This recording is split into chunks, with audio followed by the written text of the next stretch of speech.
पे खड़ा होना, सच्चाई पे खड़ा होना।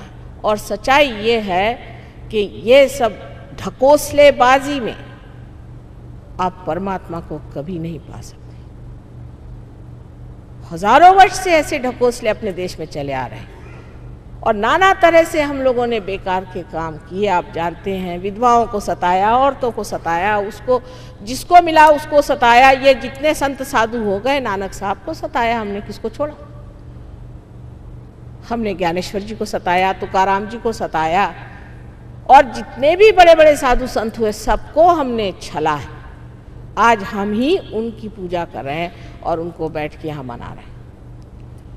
दूसरे आश्चर्य की बात है कि कबीरदास जैसा महान एक अवतरणी समझ लीजिए, और रैदास दूसरे एक बहुत बड़े हो गए। उनको शूद्र समझ करके हिंदुस्तान में उनका कहीं भी मंदिर नहीं बनाने दिया, तो जाके वो बना कहाँ? तो इंग्लैंड में। बड़ी शर्म आती है। अंग्रेज लोग तो इस बात को पकड़ लेते हैं कि इनका मंदिर आपके यहाँ नहीं बन पाया, हमारे यहाँ बन गया। तीसरी बात यह है कि हमने जाति के नाम पर एक बड़ा भारी ढोंग रचा। जाति मनुष्य की, मैंने आपसे पहले बताई, वही होती है जो उसकी इच्छा होती है, एप्टीट्यूड होती है। जो इंसान शूद्र के काम करता है, शूद्र माने जो सबके सामने आगे पीछे दौड़ता है, जैसे मिनिस्टरों के पीछे लोग दौड़ते हैं ना, जी हाँ जी हाँ जी हाँ, वो शूद्र लोग। जो लोग मंदिरों में जाते हैं, उनसे जो लोग भीख मांगते हैं, वो महाशूद्र है। ये शूद्रता का लक्षण है। और जो ब्रह्म को जानना चाहता है वो ब्राह्मण है। और बाकी अपने तिलक लगा के घूमने वाले ब्राह्मण, जो हम लोग से रुपया पैसा खींचते हैं, वो किसी भी तरह से ब्राह्मण हो ही नहीं सके। वो तो चाकर हैं आपके। कल ही एक हमसे कहने लगे, हमारे यहाँ एक पुरोहित जी आते हैं, हमारे कुल के पुरोहित जी, उनको हमने गुरु मान लिया। मैंने कहा वो आपके दम पे रहते हैं, आप उनको पैसा देते हैं, उनको आपने गुरु कैसे मान लिया? गुरु को तो कोई खरीद नहीं सकता। गुरु को अगर आप खरीद ले तो गुरु हो गया आपका चाकर। और जो आजकल के गुरु घंटाल निकले हुए हैं, इनकी और एक विशेषता है कि ये कुछ धंधा वंदा नहीं करते हैं, आपके दम पर रहते हैं। इनकी अपनी एक पैसे की कमाई नहीं, आपके दम पर रहते हैं। अगर आपसे कहा जाए कि आप मुफ्त मेरे घर में आके रहिए, तो आप कभी नहीं तैयार हो, क्योंकि आपके अंदर आत्मसम्मान है। पर इनमें वो भी आत्मसम्मान नहीं। मुफ्त में आपका पैसा मार, मुफ्तखोरी, इससे पैसा ले, उससे पैसा ले, उससे पैसा ले, और बड़े बड़े रोल्स रॉयस खरीदो, और फिर अब दुनिया भर में भटकते फिरो।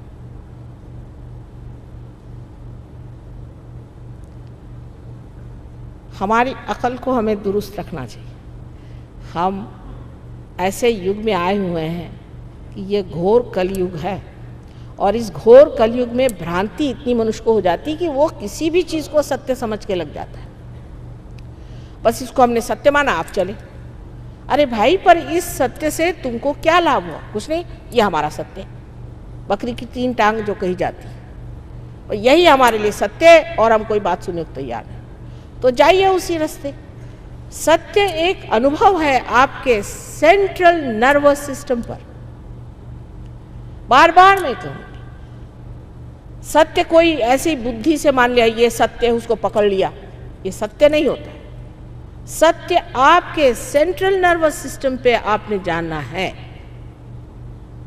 ये बात सबने लिखी है, खासकर मोहम्मद साहब ने साफ साफ लिखा है कि जिस वक्त रिजरेक्शन का कयामा का समय आएगा, उस वक्त आपके हाथ और पैर बोलेंगे। लेकिन मुसलमान इस बात को नहीं मानने वाले। वो वही 5 बार की नमाज मैकेनिकल करते रहेंगे। मिलना कुछ नहीं, बाद में जाके शराब पिएंगे। नमाज पढ़ ली ना, बस हो गया, तौबा कर लिया। एक बार तौबा कर लिया तो क्या हुआ, कल फिर पी के फिर तौबा कर लेंगे।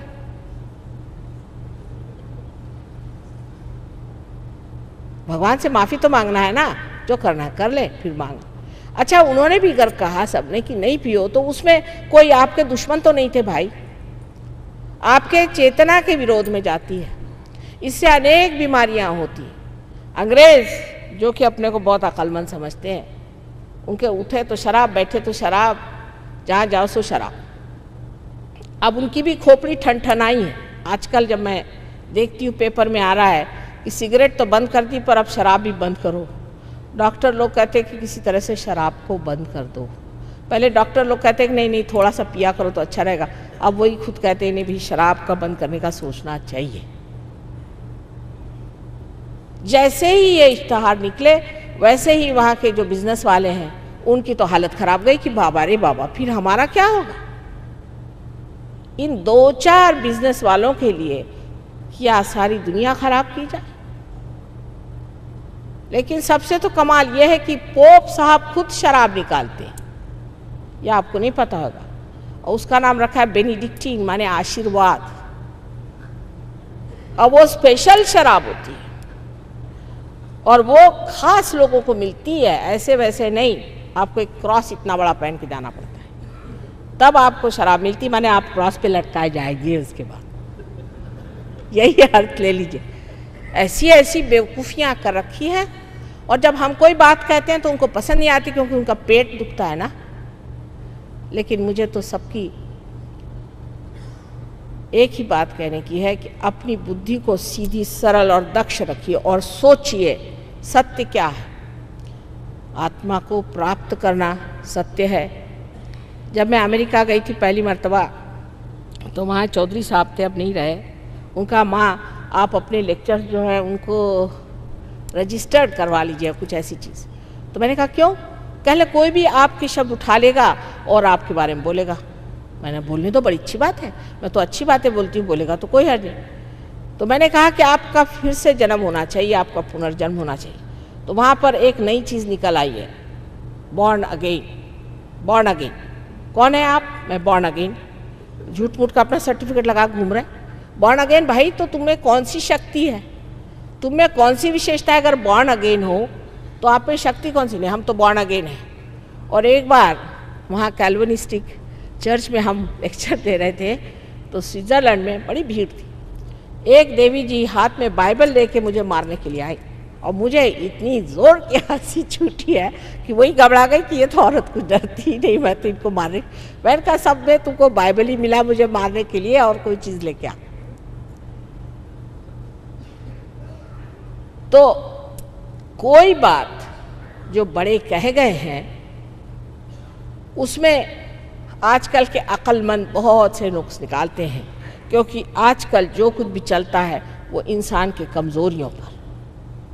कौन सी किसको कमज़ोरी है देख के आ जाओ। एक वैद्य जी थे, उन्होंने अपने शिष्य से कहा कि वो गांव का पता लगाओ कि जहाँ दही बगैर जीरा डाले खाते हैं। तो उनका हाँ एक है जगह, बस जाके वहाँ जम गए, क्योंकि अगर बगैर जीरे के वो दही खाते तो बीमार तो पड़ेंगे, तो उनका इलाज वैद्य जी कर सकते हैं। इसी प्रकार आजकल का सारा व्यवहार और मैनिफेस्टेशन है कि लोग चाहते हैं किस तरह से इनको चंगुल में फंसाया जाए और रुपया बनाया जाए। जब रुपया ही भगवान हो गया,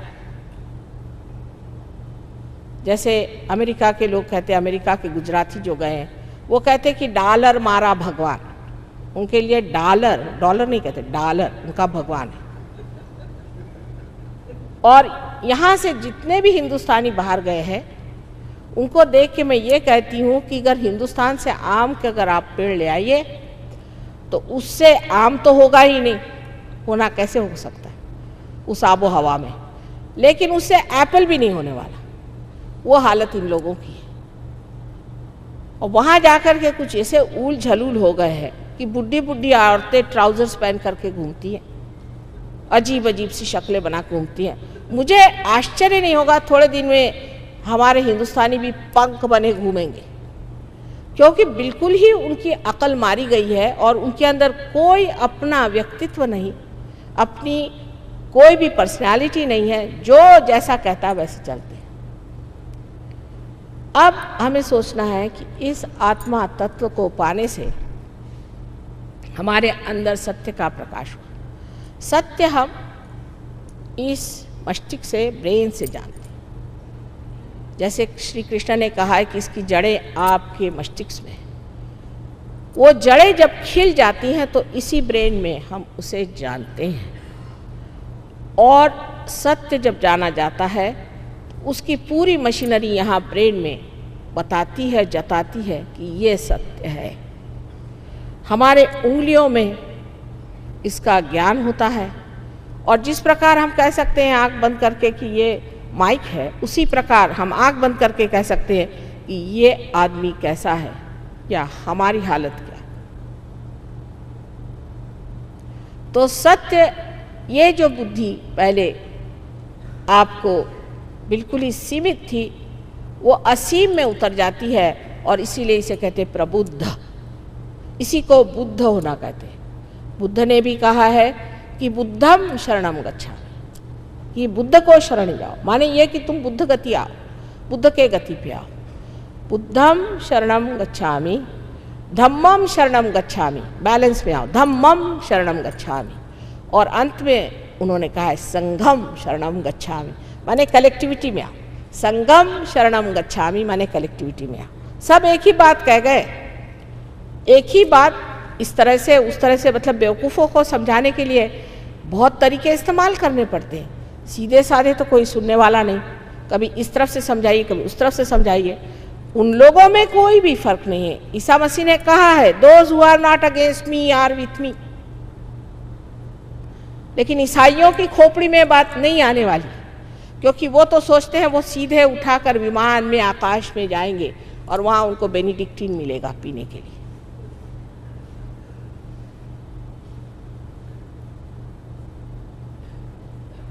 ये जो हमारी दशा है कि हम इस तरह से अंधाकुरण करके और अंधे जैसे इन सब चीज़ों में बहक रहे हैं।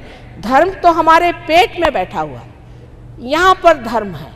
इसकी 10 आपसे मैंने बताया वैलेंसीज है, और इससे जब आप च्युत हो जाते हैं तो आप अधर्मी हो जाते हैं, अमानव हो जाते हैं। लेकिन ये जब धर्म ठीक से बैठ जाता है तभी आपका उत्थान हो सकता है।